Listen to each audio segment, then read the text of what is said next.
Good evening. Thanks for watching. I'm Rachel Wittel. Kendall Morris has the night off. Breaking news in the retrial for a former Vanderbilt football player. Brandon Vandenberg has been found guilty tonight in his second trial for a June 2013 rape case. The jury deliberated more than 4 hours before delivering the verdicts just before 8:30 p.m. Jurors found Vandenberg guilty on all counts: 5 counts of aggravated rape, 2 counts of aggravated sexual battery, and unlawful photography. Vandenberg faces 15 to 25 years in prison for the crimes. He was taken into custody immediately after the verdicts were read, as required by Tennessee law. Vandenberg and Corey Beatty were found guilty last year, but the verdicts were thrown out after it was revealed that a juror was a victim of statutory rape. The latest on a developing story in Blount County. A woman has been pulled from her truck after being pinned underneath a trailer home. The call came around 8 tonight after the vehicle collided with it at the corner of Morganton Road and Wilson Road near Maryville. Blount County Sheriff's Office says 51-year-old Stephanie Martin was driving south on Morganton Road before she veered off the road. That's when her truck hit a mobile home and got stuck. Once firefighters were able to free her, she was flown out to UT Medical Center with non-life-threatening injuries. No one is living in the home, but 2 people were sitting on the porch at the time of the accident. Those 2 were taken to Blount Memorial Hospital with minor injuries. Police recovered the body of a man on the Tennessee River just after 2:30 this afternoon.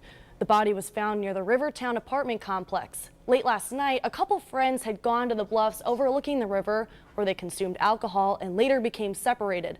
Boaters passing by on the river located the body of the missing 25-year-old this afternoon. Foul play is not expected, but alcohol could be a contributing factor in the accident. Other news making headlines across the country tonight. At least 6 people are dead after a car crash in Virginia.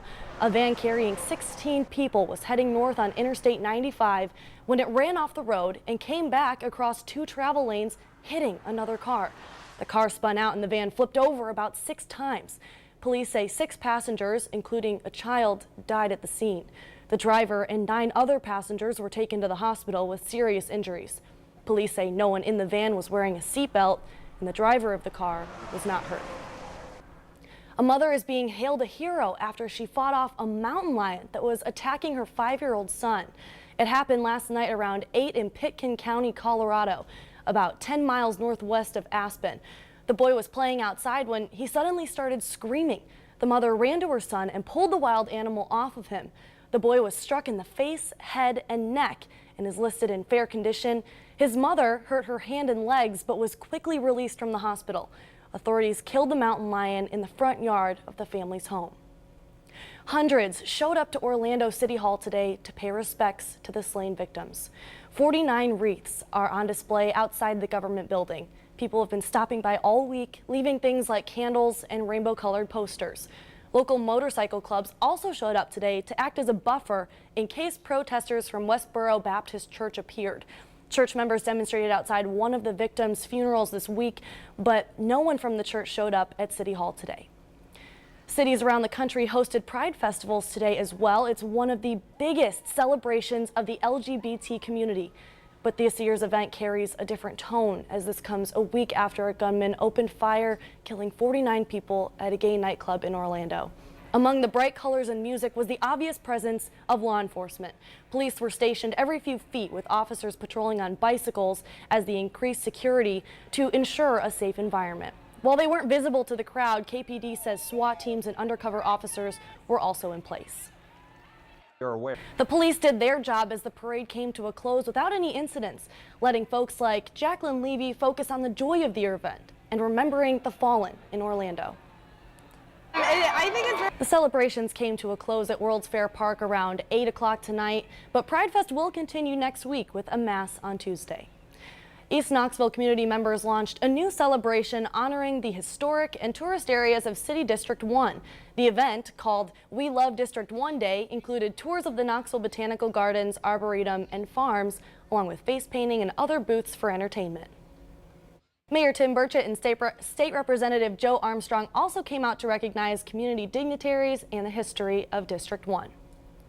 Thousands gathered downtown for Knoxville's Brewfest. It's an annual festival showcasing dozens of local breweries. It all comes as Knoxville's craft beer market continues to expand.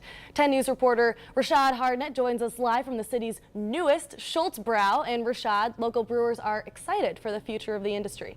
Rashad, you're definitely having all the fun tonight, but a good cause. Thank you. And it's another setback for Dollywood's newest roller coaster, why the park had to shut down the lightning rod. Dollywood's new wooden roller coaster is closed for the time being. Dollywood made the announcement on its website today.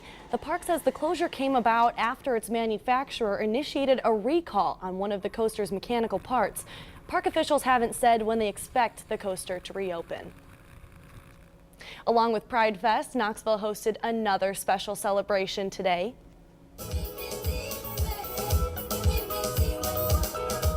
World Refugee Day took place at St. Luke's United Methodist Church. The celebration honored refugees from all over the world who have made their way to the Knoxville area. The event included live dancing, music, games, and food, all from different cultures. Organizers say welcoming these refugees to our country is critical. Knoxville City Mayor Rajero and Knox County Mayor Burchett also attended the event to meet all the refugees and guests. And you saw they were all dancing out there today. It was gorgeous outside, so we'll turn to meteorologist Cassie Nall. Is this going to stay around for our dads tomorrow? It is. That's the best part about this. We're going to be seeing the nice weather continuing into your Father's Day and even into Monday too. It's not until Tuesday that we might see some rain back in our forecast. Now it looks like we start to see a more unsettled pattern beginning on Wednesday, or Tuesday, excuse me. We'll try to remind ourselves that rain is a good thing. But speaking of all the Circle of Life and Luke Bryan happening, I'm going to say let's leave this thing into this guy.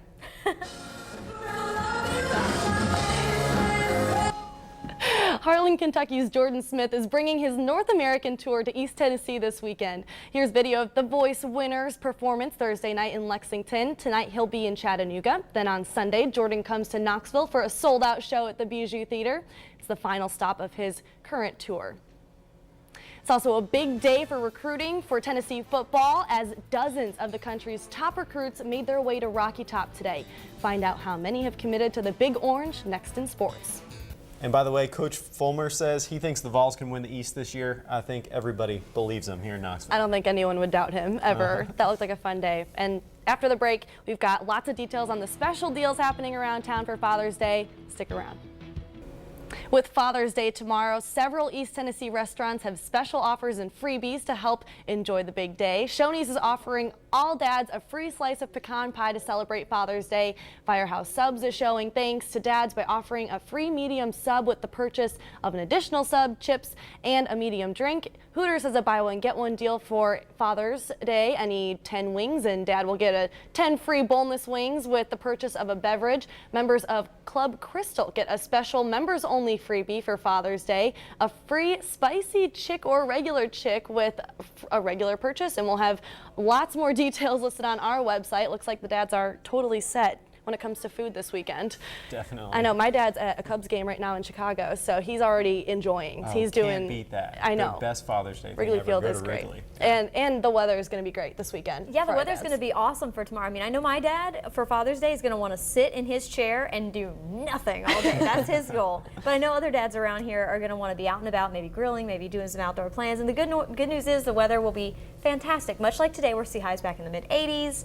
It's going to be very pleasant. You can't ask for better, especially since it's finally getting cooler at night. Like finally, because you step out the door in the morning, you're like, this is good. I'm sure it'll be perfect for golf at least, you know, right? If they're going to go out in the morning, yes, you know, at least take that time before it gets way too hot. Yep, absolutely. But everyone, thank your dads tomorrow, and thanks for watching. The news continues tomorrow morning at 6. Have a great night.